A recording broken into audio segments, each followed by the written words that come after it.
شريك له ولا نظير له ولا وزير له ولا مشير له ولا معين له وصل على سيد الرسل وخاتم الأنبياء المبعوث كافة للناس بشيرا ونذيرا وداعيا إلى الله بإذنه وسراجا منيرا أما بعد فأعوذ بالله من الشيطان الرجيم بسم الله الرحمن الرحيم وإذا قاموا إلى الصلاة قاموا كسالى يراءون الناس ولا يذكرون الله إلا قليلا وقال النبي صلى الله عليه وسلم إن الرجل لينصرف وما كتب له إلا عشر صلاته تسمعها سمونها سبعها سدسها خمسها ربعها سدسها نصفها أو كما قال النبي صلى الله عليه وسلم سبحانك لا علم لنا إلا ما علمتنا إنك أنت العليم الحكيم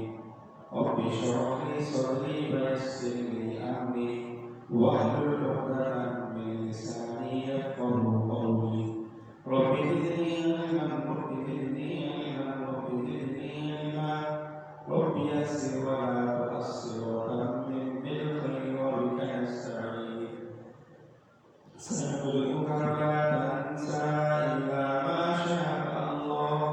إنه يعلم الجهر وما يخفى ونيسرك لليسرى آمنت بالله صدق الله مولانا العظيم وصدق رسوله النبي الكريم ونحن على ذلك من الشاهدين والشاكرين والحمد لله رب العالمين. ذوق الشوق کے ساتھ ثواب کے لیے سے نماز و درشید پڑھیں. اللهم صل على محمد وعلى آل محمد كما صليت على إبراهيم وعلى آل إبراهيم إنك حميد مجيد. اللهم بارك على محمد وعلى آل محمد كما باركت على إبراهيم وعلى آل إبراهيم إنك حميد مجيد. اللهم صل على محمد أفضل صلواته. اللهم صل على محمد النبي الأمي وعلى آله وسلم تسليما. جزا الله عنا سيدنا محمد صلى الله عليه وسلم وآله. يا رب وسلم سلم دائما أبدا على حبيبك خير الخلق كلهم. ہر قسم کی حمد و ثنا کے بعد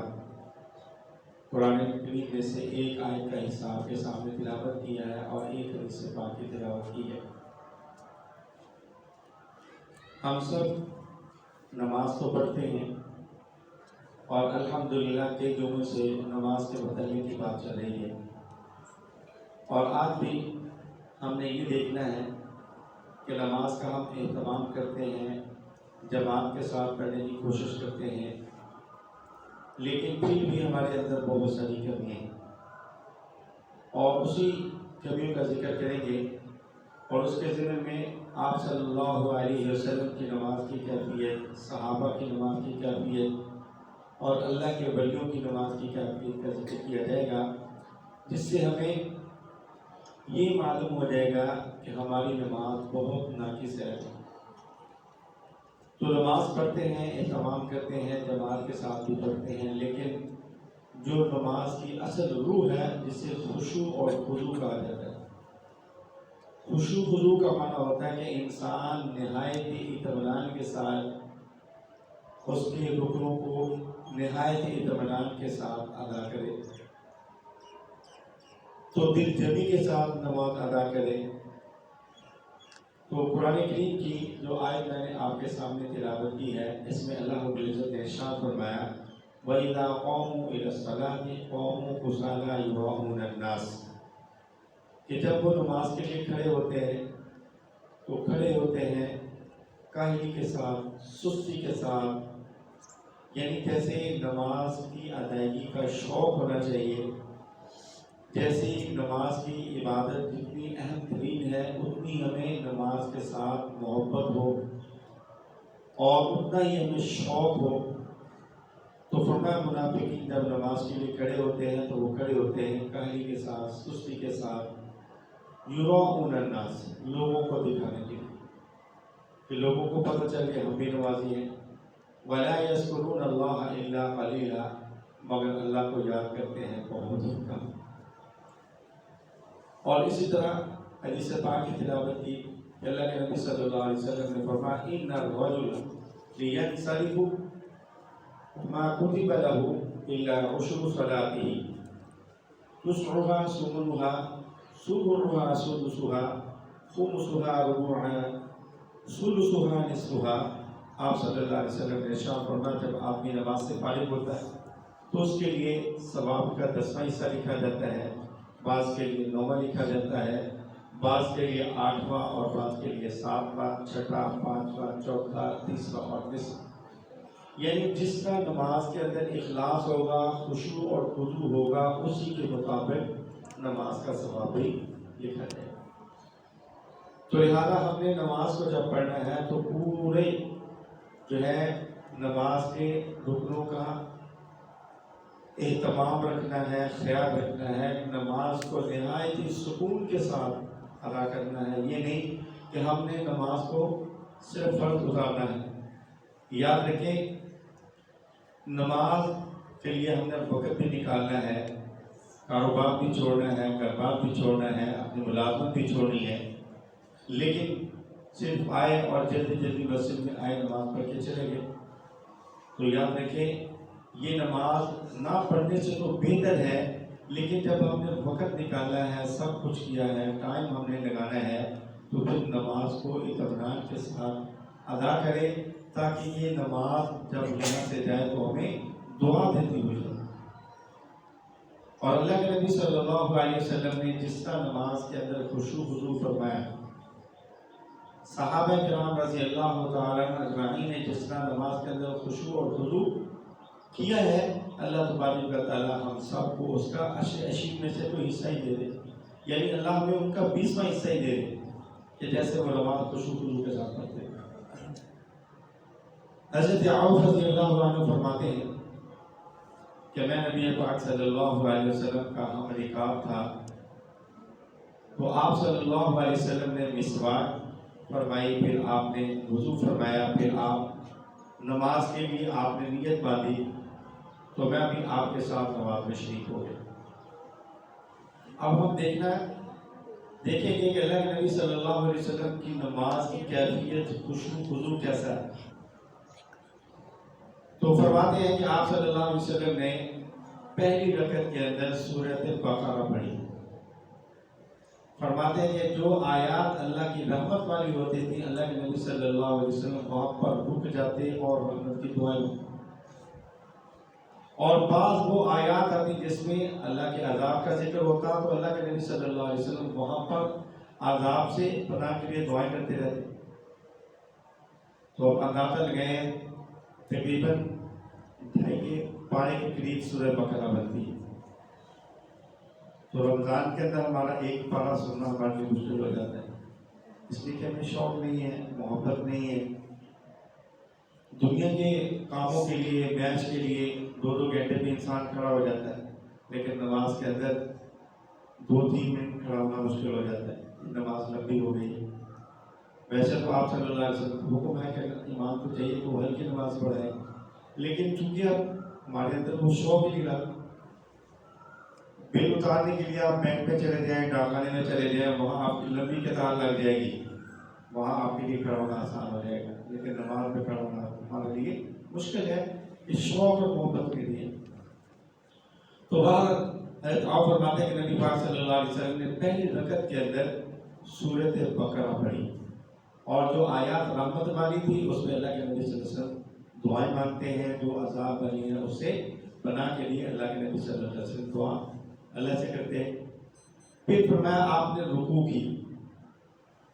اور رکوع آپ نے اتنا لمبا کیا کہ جتنی دیر میں آپ نے سورۃ بقرہ پڑھی ہے اتنا لمبا آپ نے رکوع کیا۔ پھر فرمایا کہ آپ نے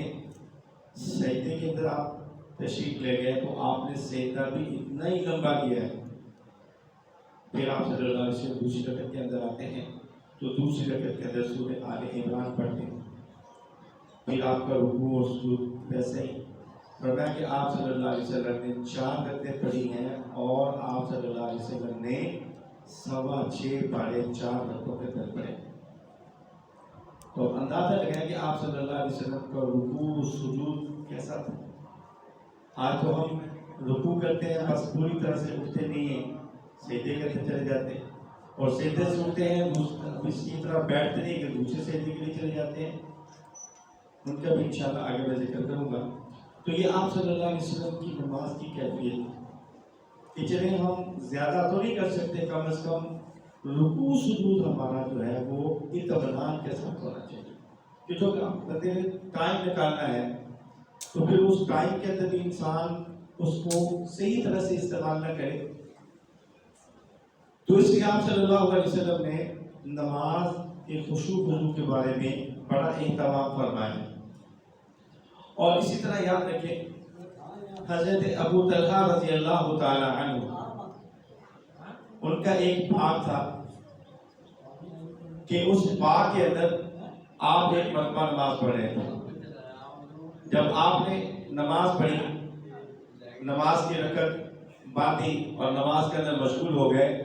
تو آپ کا باغ اتنا گنجان تھا کہ ایک پرندہ وہاں آ کر پھنس گیا۔ اب وہ باہر نکلنا چاہتا ہے، باہر کبھی ادھر جا رہا ہے کبھی ادھر جا رہا ہے، راستہ تلاش کر رہا ہے کہ کہیں سے اسے راستہ مل جائے وہ باغ سے نکل جائے، لیکن باغ اتنا گنجان تھا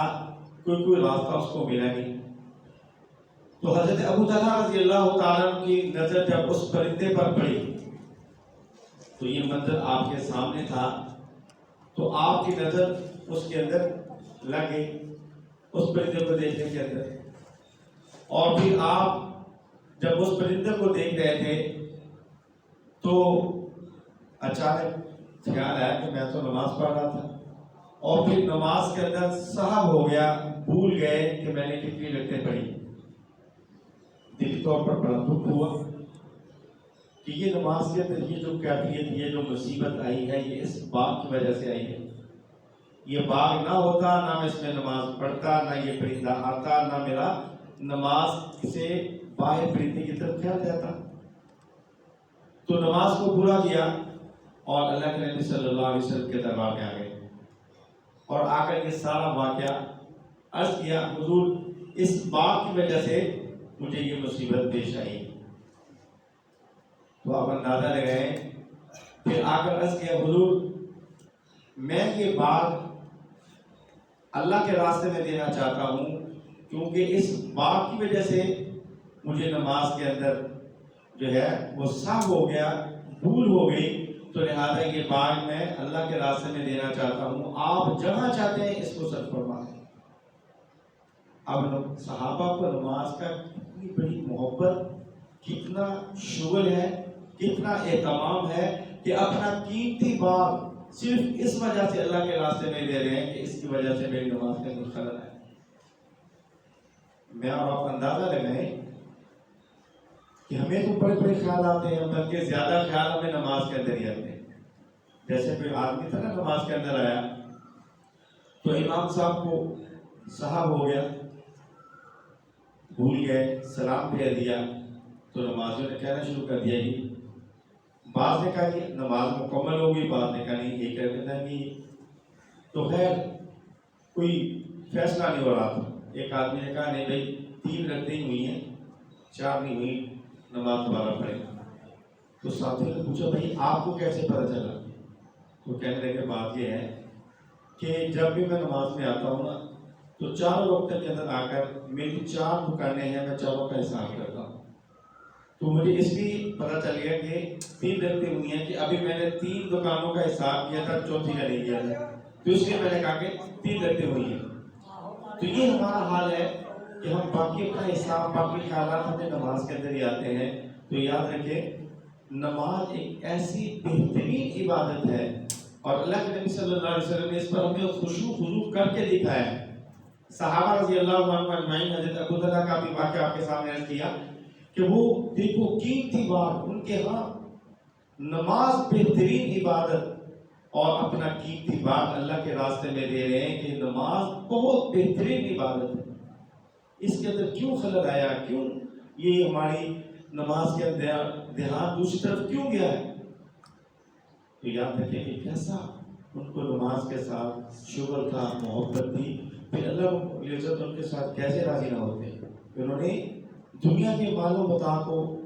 نماز کی خاطر، کہ نماز ہماری صحیح ہونی چاہیے، کہ نماز کے اندر صرف اللہ کا دھیان ہونا چاہیے، اس کے علاوہ کسی کا دھیان نہیں آنا چاہیے۔ تو اسی طرح حضرت علی رضی اللہ تعالیٰ عنہ، ہمارے پیر، ہمارے مرشد حضرت علی رضی اللہ تعالیٰ عنہ، نماز کی کیفیت دیکھیں کہ کس طرح کا خشوع اور خضوع ہے۔ آج ہمیں مچھر آ جائے، مکھی آ جائے، ہماری نماز پڑھنا مشکل ہو جاتی ہے۔ ہم یوں ہاتھ مارنا شروع کر دیتے ہیں، نماز کہتے ہیں، خارج شروع کر دیتے ہیں،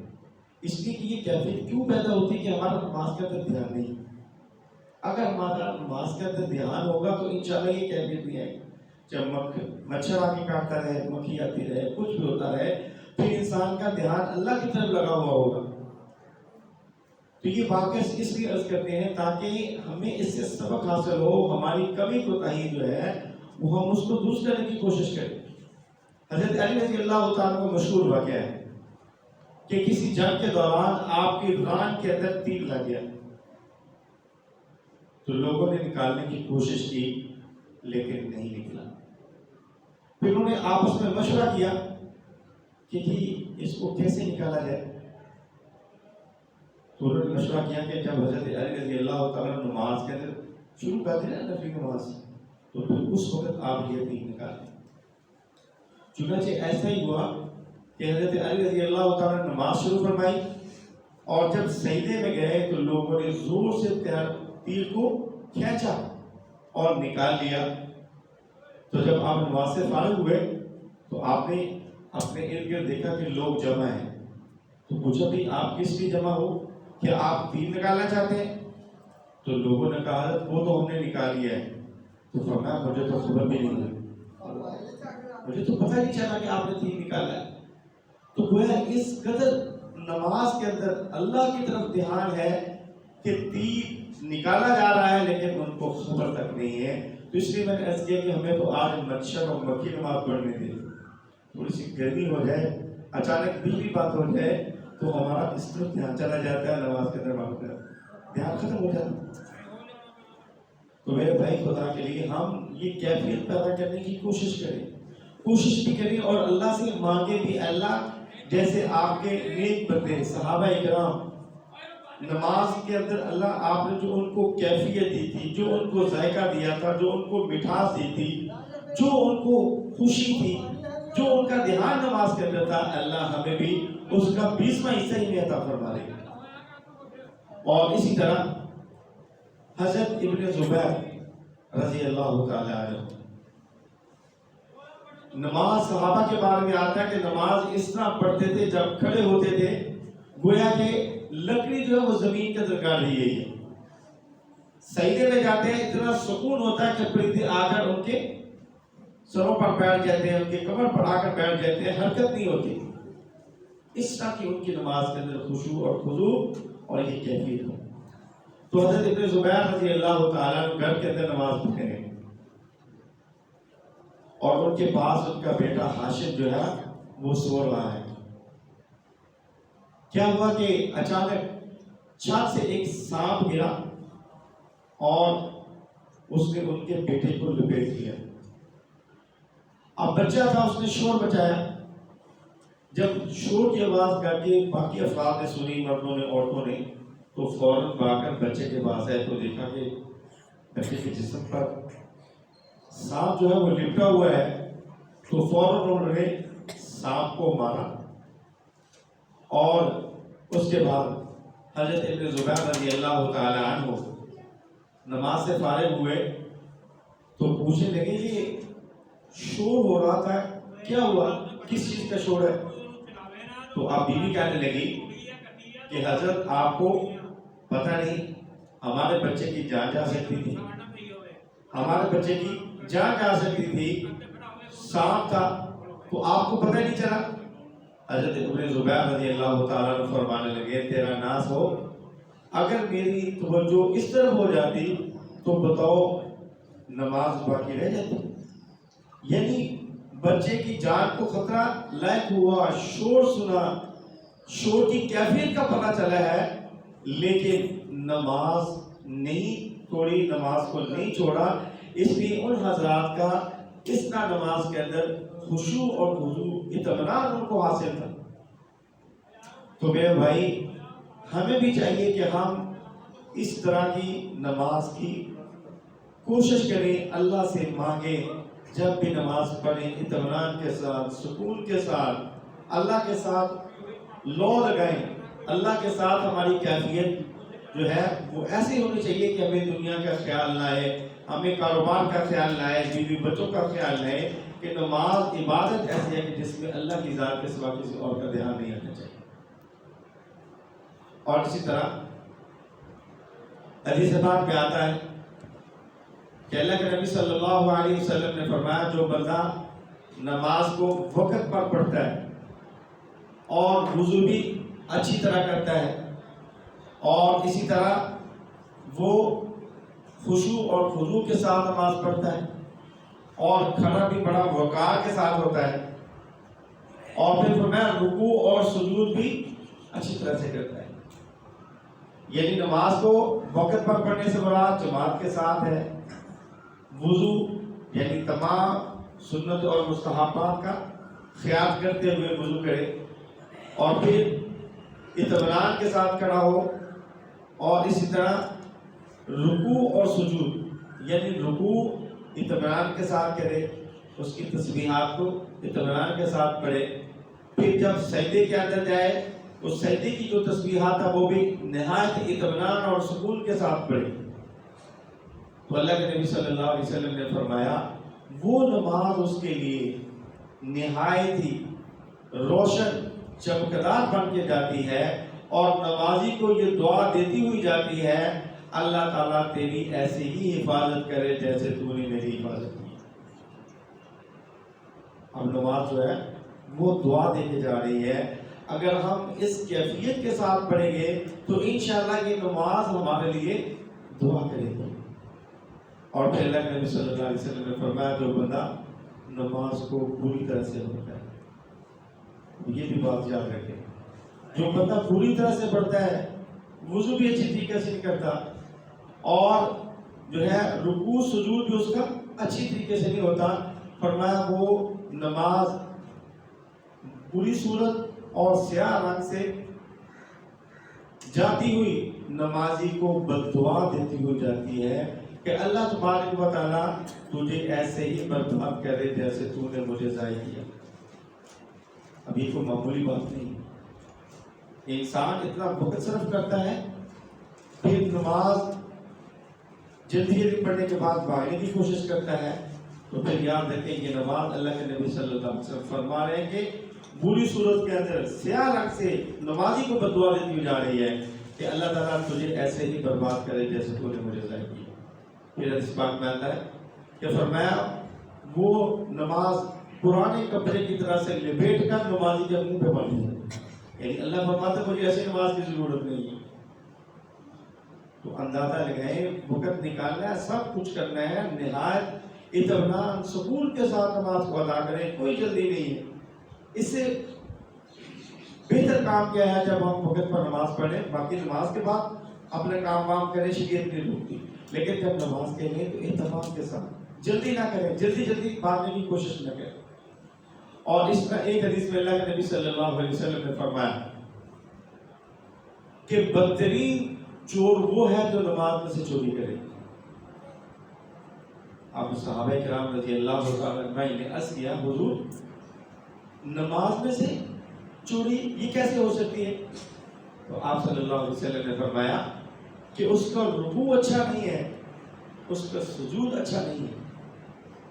تو گویا کہ بندہ نماز کے لیے آیا، جلدی جلدی رکوع کے اندر گیا، کوے کی طرح ٹھونگے ماری، سجدے کے اندر گیا، پوری طرح اٹھا نہیں، دوسرا سجدے کے اندر چلا گیا،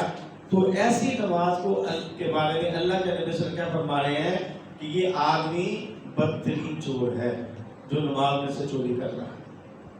اب یہاں سے اندازہ لگائیں کہ چوری تو خود کیسا ذلت کا لفظ ہے. جس آدمی کو چوری کے اندر پکڑا جائے تو لوگ اس کی طرف کیسے دیکھتے ہیں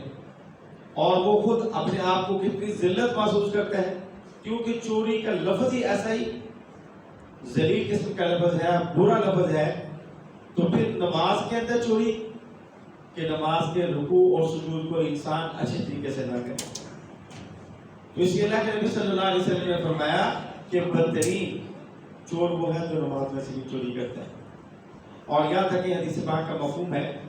کہ جو بندہ خشوع خضوع کے ساتھ نماز پڑھتا ہے اللہ تبارک و تعالیٰ اس کے لیے آسمان کے دروازے کھول دیتے ہیں